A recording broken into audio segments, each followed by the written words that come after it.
भारत के एक छोटे से गांव में जन्मा रमेश एक साधारण किसान परिवार का बेटा था। उसका गांव चारों तरफ से खेत, कच्चे रास्ते, मिट्टी के घर से घिरा हुआ था। गांव में ना तो बड़ी सुविधाएं थी, ना अच्छे स्कूल और ना ही भविष्य के लिए कोई स्पष्ट रास्ता था। वहाँ जिंदगी का मतलब था सुबह सूरज निकलने से पहले उठना, दिन भर खेतों में काम करना और रात को थके शरीर के साथ नींद की गोद में चले जाना। रमेश के पिता रामलाल एक मेहनती किसान थे। बारिश हो या धूप हो, ठंड हो या गर्मी हो, वे हर हाल में खेतों में काम करते। उनकी कमाई इतनी बिल्कुल भी नहीं थी कि परिवार आराम से जी सके, लेकिन ईमानदारी और मेहनत में कोई भी कमी नहीं थी। रमेश की माँ सीता घर और खेत दोनों संभालती थी। वे चाहती थी उनका बेटा पढ़ लिख जाए ताकि उसे वही संघर्ष झेलना ना पड़े जो उनके पिता ने झेला है। रमेश बचपन से ही बाकी बच्चों से थोड़ा सा अलग था। जब दूसरे बच्चे खेल कूद में मस्त रहते, वही रमेश किताब में खोया रहता। उसे पढ़ना अच्छा लगता था। जब भी किसी अखबार या पुरानी किताब का पन्ना देखता, उसकी आंखों में चमक आ जाती। उसके लिए शिक्षा सिर्फ नौकरी पाने का जरिया नहीं थी, बल्कि एक ऐसा रास्ता थी जो उसे गरीबी, मजबूरी और सीमा से बाहर ले जाए। गांव का सरकारी स्कूल ही रमेश की शिक्षा का एक आधार, एक बेस बना। स्कूल की हालत बहुत अच्छी नहीं थी। टूटी हुई बेंच, दीवार पर दरारें और कभी-कभी बिना शिक्षक के कक्षाएं, ये सब बहुत नॉर्मल सी बात थी। लेकिन रमेश ने कभी इन कमियों को बहाना नहीं बनाया। वह रोज समय पर स्कूल जाता, ध्यान से पढ़ता। जो समझ ना आए उसे बार बार पढ़कर समझने की कोशिश करता। स्कूल से लौटने के बाद रमेश सीधा खेतों में चला जाता। वहाँ अपने पिता के साथ काम करता, हल चलाता, पानी देना, फसल काटना। कई बार थकान से उसके हाथ कांप जाते, लेकिन वह शिकायत नहीं करता। राम को जब पूरा परिवार सो जाता, तब रमेश लालटेन और सड़क की हल्की रोशनी में बैठकर पढ़ाई करता। उसकी आंखें थक जाती, लेकिन सपने उसे सोने नहीं देते।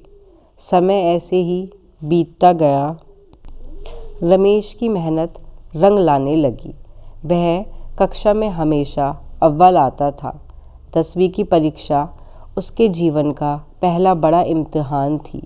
गांव के लोग कहते, सरकारी स्कूल से पढ़कर ज़्यादा कुछ नहीं होता, लेकिन रमेश ने यह सोच बदलने का फैसला कर लिया। उसने पूरी ताकत से पढ़ाई की, हर विषय को गहराई से समझा और आत्मविश्वास बनाए रखा। जब परीक्षा का परिणाम आया तो पूरे गांव में हलचल मच गई।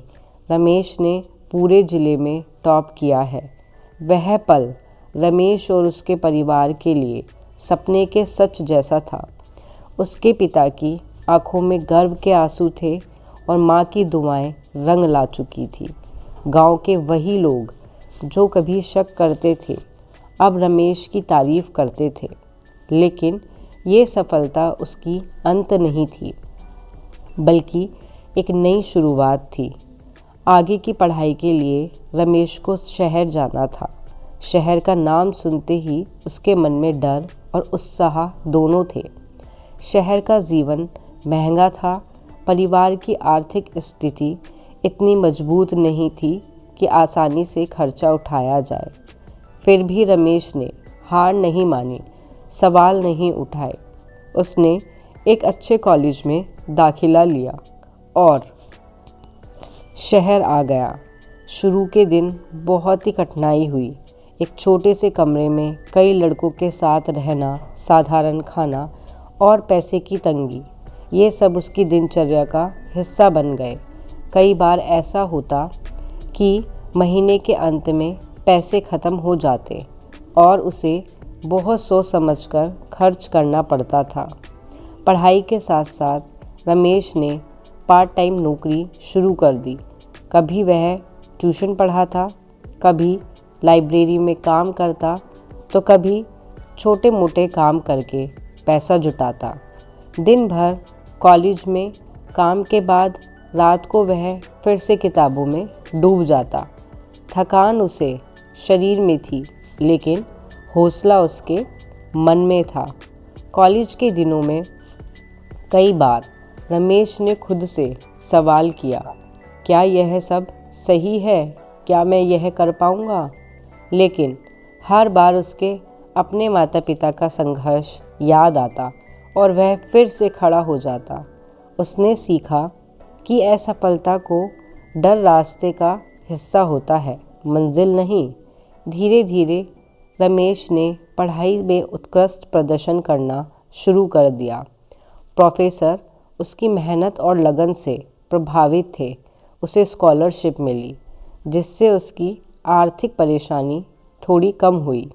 ये उसके लिए वरदान से कम नहीं था। आखिरकार रमेश ने एक इंजीनियरिंग कॉलेज से डिग्री हासिल की। कैंपस प्लेसमेंट के दौरान उसने पूरे आत्मविश्वास के साथ इंटरव्यू दिया। जब उसे एक बड़ी नौकरी से ऑफ़र मिला तो उसको यकीन नहीं था। वह पल उसकी ज़िंदगी का सबसे ख़ास पल था। वह सपना जो उसने गांव की मिट्टी में बैठकर देखा था, आज हकीकत बन चुका था। नौकरी मिलने के बाद रमेश ने सबसे पहले अपने माता पिता को शहर बुलाया। जब वे पहली बार शहर आए और अपने बेटे की सफलता देखी, तो उनकी आंखों में खुशी और संतोष साफ झलक रहा था। रमेश ने महसूस किया कि उसकी मेहनत सिर्फ उसकी नहीं बल्कि पूरे परिवार की थी। आज रमेश एक सफल इंजीनियर है, लेकिन उसने अपने गांव और अपनी जड़ों को कभी नहीं भुलाया। वह अक्सर गांव जाता, बच्चों से मिलता और उन्हें पढ़ाई के लिए प्रेरित करता और ज़रूरतमंद छात्रों की मदद भी करता। उसने गांव में एक छोटा सा पुस्तकालय खुलवाया ताकि बच्चों को किताबों की कमी न झेलनी पड़े। रमेश की कहानी सिर्फ उसकी सफलता की नहीं है, बल्कि उस विश्वास की है जो इंसान को अंधेरे से उजाले की ओर ले जाता है। ये कहानी बताती है कि हालात चाहे कितने भी कठिन क्यों ना हो, अगर इरादे मजबूत हैं, मेहनत सच्ची है, तो सपनों पर विश्वास हो तो कोई मंजिल दूर नहीं होती। रमेश आज खुद को साधारण ही मानता है, लेकिन उसकी सोच और उसका संघर्ष उसे असाधारण बनाता है। उसकी ज़िंदगी हर उस इंसान के लिए प्रेरणा है जो गरीबी सीमाओं और डर के बावजूद आगे बढ़ना चाहता है, क्योंकि असली सफलता वही है जो सिर्फ आपको नहीं बल्कि दूसरों की ज़िंदगी भी बदल देती है।